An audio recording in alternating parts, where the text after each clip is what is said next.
ijoollee tanallee akkati ijatti argineen godha bakka akkati ijatti isiin argineen godha ijoollee tanallee ijatti isii arguu hin dandeessu jechuudha akka amma haala irra jirtu kanatti ijatti arguu hin dandeessu ilmaan tani jechuudha. Fiidiyoo kana haguulma daawwadhaadha. Fiidiyoo waa hedduu keessaa qabdu waan ammaan tana deemaa jiru jechuudha. Baay'inaan dubartiin keenya miidhamaa jirti warreen dhiiraa jechuudha. Warreen dubartii miidhaa jirtanillee gad dhaabbadhaadha. Wallaahi waan ajaa'ibaa takka waan hedduu tokko nama aarsaa takka baay'inaan dubartiin akkana boon gabbaate wallaahi waan fokkottuudha. Jara keenya fiidiyoo kana haga dhumatti na wajjin daawwadhaan isin jira. Akkasumatti egaa salaamtaallee isin jira badheen jira. Assalamu alaikum warahmatullahi wabarakatuhu hordoftoota fi dhaggeeffattoota keenya ashama harka fuunee akkam jirtan nagaa keessanii fayyaadha kanneen amantaa musliimaa amantaa kiristaanaa amantaa waaqeffataa taatan hundi keessanuu jechuudha ashama harka fuunee arraan tana wallaahi jara keenya qophii ajaa'ibaa kan isinii qabadhu fi waan hedduu nama gaddisiisaa takka jechuudha.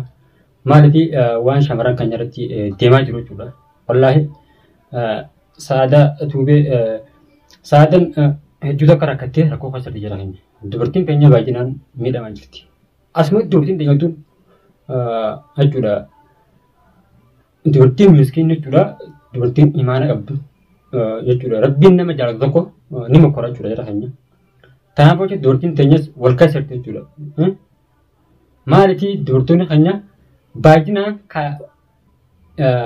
walirra duuru jireenya jechuudha.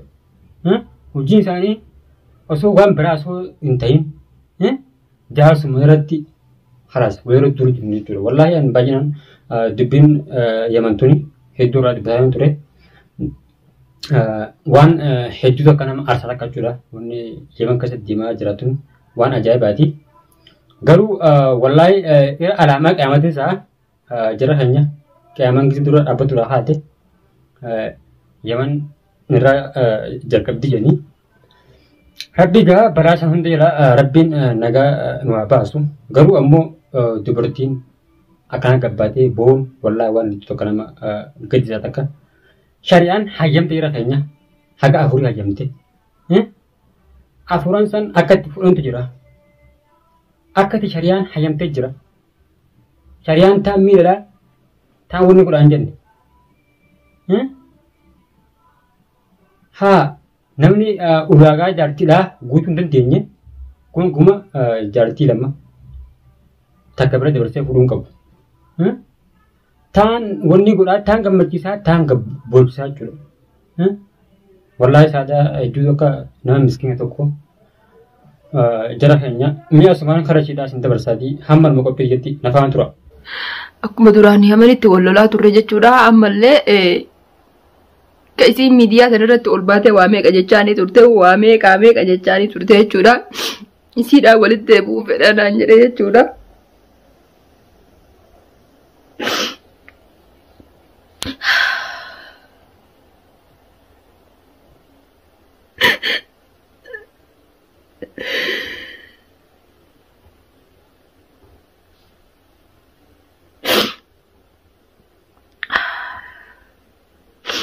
Maaliif boota sa'aadaa hin booyni? Maaltu si boochisaa jechuun keessanii illee hin oolu. Angaruu waan na boochisu jira jechuudha. Waan na boochisu ciitii garaa kiyya kana keessa jirutu jira jechuudha. Waa baay'ee na boochisa. Yookaan jaalalti isaa nan boochiftu yookaan jaalala isaatiif hin boo'ani. Garuu waan na boochisu jira. Waan garaa kiyya kana keessa jiru waan na boochisu jira jechuudha. Kabajamtootaa fi hordoftoota kiyya.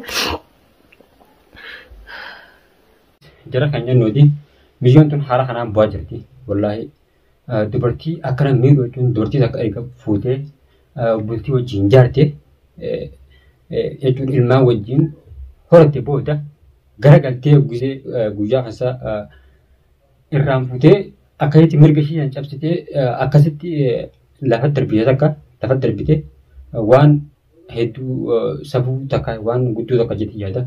Oromoon safuu qabdi seera Oromoo illee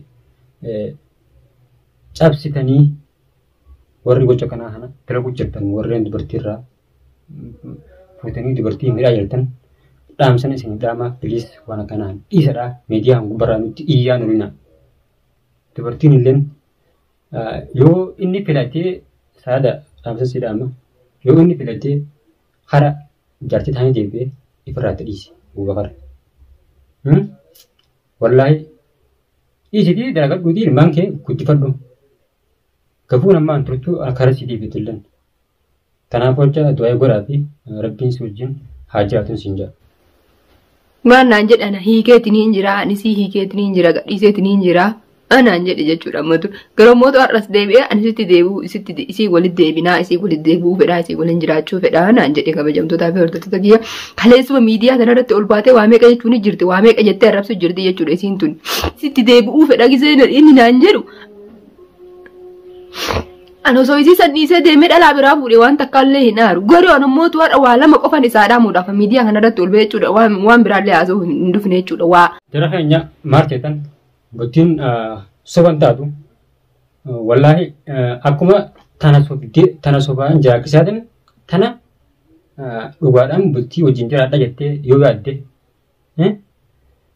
wallaahi dogoggortee jirta bulisa kiyya maaliif jalqaba irratti biyyoon tun isii shaqatiin jiraan jirti.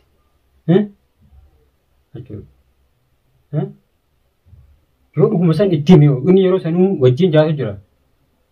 Yoo dhuguma san hin deemee yoo dhuguma san hin deemee silaa akka waan mirga ishiitillee eegaa taa'anillee eegaa yoo isaan lachuu jiraachise waan bareedadha. Wallaahi jara keenya. Gise gabbaatanii miidiyaa gubbaratti waama bultii kana. Bultii maarri na gubbiraan fuudhee maarri ittiin galu. Wallaahi qolaatu qaanfadhaan asiin jaa. Dubartis hin miidhina. Uumaan lama filannoo lama qofan isaa kennuudhaaf dhufe jechuudha kabajamtootaa fi hordoftoota kiyya. Sa'aadaa ofirraa dhiisi jaalala isaa tokkodha si boochisa maa boottanne naan hin jedhin jaalalti isaallee nan boochiftu jechuudha. Qissaa kiyyaa fi keessaa akka duraan waliin keessa dabarre akkuma dura isinii haasetti santu na boochisee santu waa meeqa na obsisiisee akka nama waan beeyneetti akka gowwaatti jechuudha. Akka dayyuusa waan beeyne argitanii akkasitti waa meeqa obseetiin keessa taree bakka tana gahee jechuudha. Garuu mootu gizeen kaleessa hiike kalaasan hiikeetiin hin jire isii waliin jiraachuu hin fedhu jedhee har'a mootu as deebi'an isitti deebi'uu fedhaa gizeen hin jiru. Mee maaltu isinitti dhaga'ame isin akka keessanitti jechuudha kabajamtootaa fi hordoftoota miidiyaa kanarratti illee ol ba'ee boo'insi ka duraaniitu naaf kakayamanitti boo'uu jechuudha. Tamaam ayyookaa jaalatti isaan. Jara keenya maal jedhanii wallaahi miidiyaa kan gubbaratti warri waa'ee mobiltiidha fi warri karaas miidiyaa kan gubbara ol ba'ee boo'u ol ba'ee waa hin taane ejjejan taane wayirra kaa'ee haasa'u. Warruma Yaman kana jechuudha. Biyyi biraa nagaa qabdi. Miidiyaa Yaman keessa jiru hundi miidiyaa boochaa qofa ta'e jechuudha. Miidiyaa rakkoo mataatii. Namni tokko erga miidiyaa tokko godha dhaabbatee warra miidiyaa ta'etti cinqii mataa fi osoo hin taane warra jechuudha namaaf fakkeenya ta'uudha qaba. Warra nama hawaasa dabsuu miti warra badii dalage wanni ta'uuti waan Oromoon teenya hundi waan isin daawwattuu jara keenya waan tokko waan babbareedaa akkoo hojjetu dhiibtaniiti hordoftoota nama isin hordofaa jiru hanqattanii jechuudha. Boochisaa hin jirtu har'a yookaan maa isitti deebi'ee billee na boochisa an filannoo lama qofa baqqaachoo filannoo lama qofa wanti isarraa barbaadu waan biraa waan takka illee isarraa hin barbaadu. Silkiilee irratti bilbilee kabajamtootaa fi hordoftoota kiyya kunoo ji'a tokkoof deebinaa jechuudha. Silkii duraan ganama galgala naa bilbila jidduu isiidhaan wal lolaniitiin isiidhaan wal lolan jechuudha. Ani isi sa'aataan sitti gammaddee sirra ol baatee illee maa boottanaan hin jedhin haa gammaddu feetoo haa ariifattu jechuudha. Sun dantaa isaatti nan galcha dantaa mataatti yaa beeka malee dantaa namaa hin beeku jechuudha.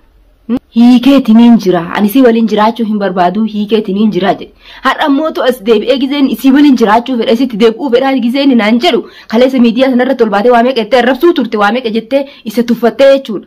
Har'a mootu gizeen as deebi'ee hiikesii hin jedhe garuu mootu yoo walitti deebi'uu barbaannetti deebi'uu fedhaa naan jedhe kabajamtootaa fi hordoftoota kiyya. Sila hubaqaan maal ta'e silma siruufa ijoollee maa erguu dhabe badii dalagarraa bahe. Jara kan jennuuti waan akkanaa kanaa jechuudha. Maaliif dubartiin akka miidhaguu hin qabdu jechuudha.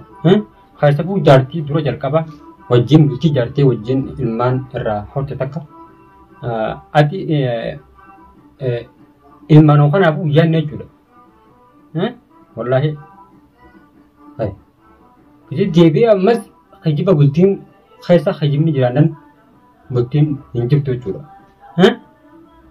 خلاص بيجي أما الدبي تاني خيرين جرا خني لا جي أما الدبي شيء تناكنا خجيبا خنا غوجا كنا خنا يرد لبو ما بقاتي من بليز شمران كنيا مين هلا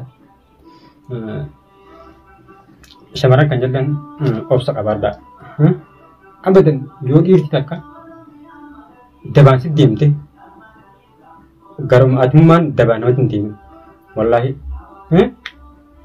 atis akka fiti jiratta jiranya saw jin jiraatu san cala jiratta atuman daban matti yaadu banan maali fi dubartiinis wal kasarte jechuudha maali dubartumaa rabbi walirra khaybar akkasuma dhiirti tangalleen dhiira mataa qulfidha tasammuun gammalee sammuun iddoo yaadnu jechuudha. Dhiira kan akkana tanaa jira ammas. Dadhabinni maanta wallaahi warra miidiyaa gubbaarratti ol deemti bu'aa oolu kana jira keenya. Kanaaf jecha dubartiin miidhamuu hin qabdu garuu saadaa wallaahi hedduu takka garaa nama balleessita. Hundaa kootii obsa qabaadhu jechuudha yoo ati obsa qabaatte jechuudha. Waa hundaa'u irra dabartaa jechuudha. Takkaan sinjaa rabbiin si wajjin haa jiraatu. Jara kan jechuun illee du'aayi godhaaf sinjaa waan qophiin xiyyatarraa tana fakkaatti waan haqnumatti na daawwattaniif hedduu galatoomadhaan isin hinjaa hamma qophii biraattiin walitti deebinutti assalaamu alaikum warahmatullaahi wabarakatuh.